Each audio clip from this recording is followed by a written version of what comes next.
Good afternoon, board. This is an update on the parapet work. I wanted to give you another update on the status. I was joined on the roof today with Tom and Jack. Jack is our metal fabricator.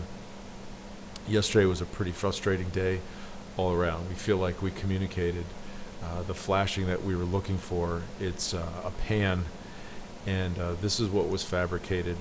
It introduced a couple of problems that really compounded themselves to the point where it wasn't worth our time to try and correct it. It just wasn't working. So what we agreed to do was bring in our mason for a second time to remove these coping stones. This is the structure that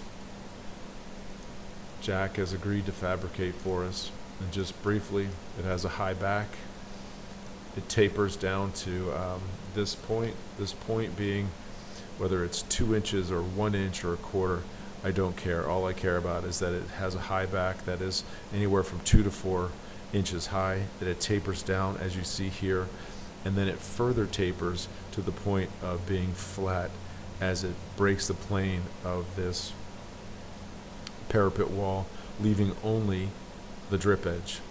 And that's what it will look like with the coping in place. Okay, so it'll be a drip edge sticking out. There won't be any copper along the edges here, and the back will look exactly like this. Whether this is 2 or 4 inches high is really at this point not that critical to me. Jack has recommended 4. I'm fine with that.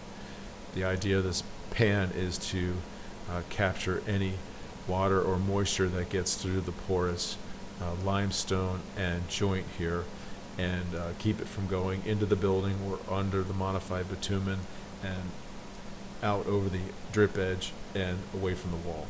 Okay, so at this point I don't foresee any additional actions required.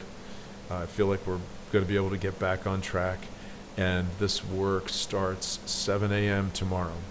If you have any questions, let me know.